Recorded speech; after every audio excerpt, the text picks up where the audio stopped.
What's up, everyone? Hope you're having an awesome day. Gonna have my thoughts on chapter 15 of the Mandalorian entitled "The Believer." Sorry for the late reply. Kind of been having some difficulties with my phone right now. I'm having to do all the videos through my phone because my upload speed from the internet's not good at all. But that's hopefully gonna change next month when I'm gonna change my plan. Hopefully get that fixed up. But sorry for the late reply. I'm just gonna get my biggest favorite kind of thoughts and ideas I got out of the episode. Liked it pretty good. It's kind of hard to compete with the previous 2 weeks with the Ahsoka episode and Boba Fett return, but it was pretty good. They got what the info they needed as far as the info in order to find Moff Gideon. Along the way, they had to get help. They used Cara Dune's position in the New Republic now to get Mayfeld out quicker of the prison system of the New Republic.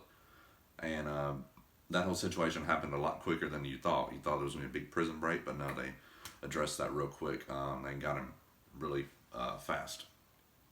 And he helps Mando along the way get in this mining facility, and they have to transport this rhydonium into this mining facility. They to hijack a tank-like vehicle, and Mando has to deck himself out in stormtrooper armor, like this tank trooper, they might have called him. And throughout the whole thing, they get a lot of character development out of this episode, mainly between Din Djarin and Mayfeld, and especially on that trip with as they're driving the tank. Before Mando has to get out and fight pirates that are trying to blow up the rhydonium, you get a lot of conversation, well, mostly one-sided for a little while with Mayfeld, really just questioning Din Djarin about his beliefs and why he wears his helmet. And, he's like, is your rule to not take off your helmet or to not show your face? He's like, there is a difference. And then he goes on to explain, I can't remember the exact quote. In other words, when you're pushed to your certain limits, you'll do things you wouldn't think you'd normally do, or or you'll be pushed to certain things you didn't think you would do normally. That shows your limits and what you'll do for certain objectives. And that's foreshadowing later when Din Djarin, then in the facilities, wants to get to it, has to remove his helmet in order to scan his face, in order to get in their database, in order to get the info on Moff Gideon. But the chase itself was kind of a little long, but I liked it. It had Indiana Jones vibes to me, kind of as he was on the roof fighting off the pirates. And see, they call them pirates, but in a way, they might be the good guys trying to protect the ones on this planet and to prevent the rhydonium from getting into the Empire's hands on a further level, as it's explained later, that's going to be used for massive damage. And then and while Mando has on the stormtrooper outfit, you really see him how adequate and good of a fighter he is. But you also see the limitations that suit brings compared to him having his normal arsenal of weapons and his normal armor. As you can hear after the fight, as he gets back in, he's very heavily breathing and just exhausted from having that plastoid armor of the stormtrooper compared to his own. So he had to rely on much weaker weapons and armor than normal for this fight.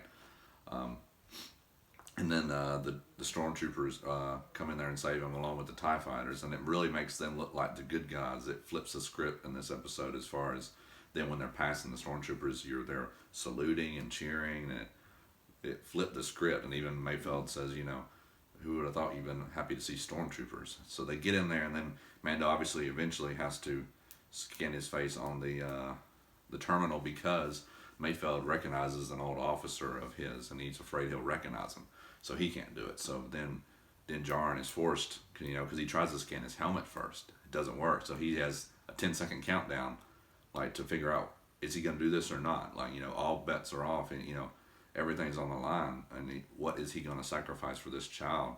And it shows you to what degree he's going to sacrifice his creed and his beliefs because he feels that this child, Grogu, is worth it to him. All that he's putting on the line for him and the extent he's going to go to get him back, since now he is not in the safe hands of the Mando.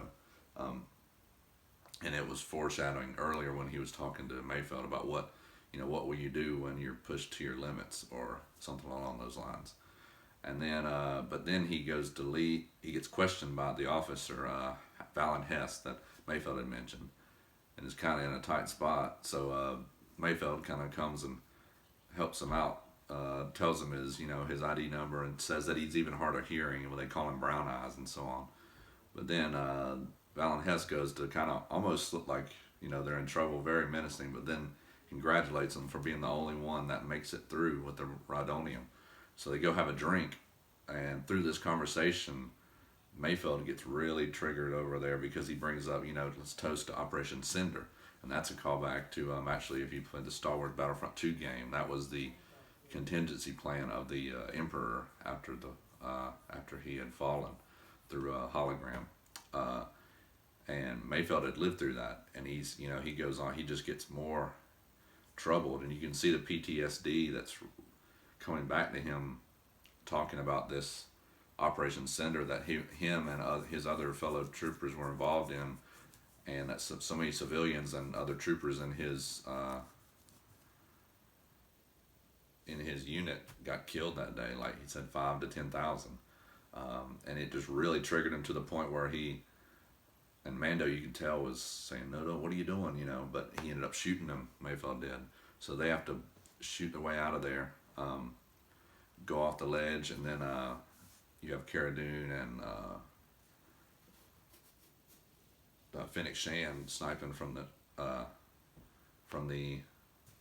ledge, and Boba Fett comes in there and takes him off the roof, and then they get in the ship, and Mayfeld takes it upon himself to shoot that Rhydonium to really handle that for himself. He figured it was just something he had to do to get that off his back, that whole situation.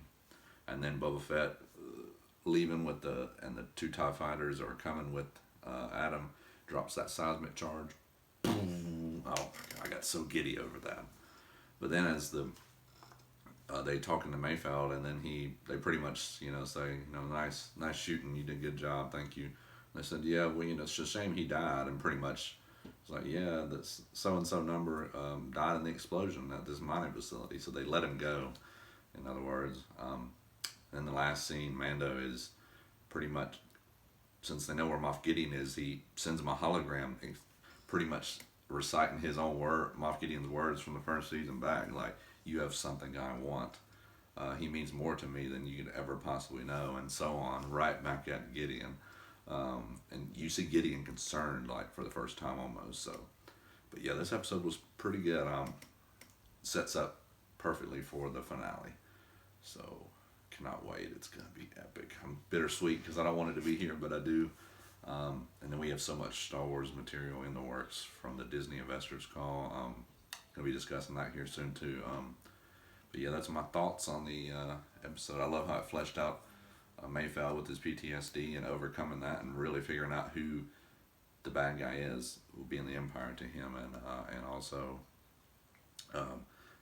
Din Djarin overcoming, pushing past the things of his creed and his beliefs that he grew up on in order to think, that's not as important as getting this child back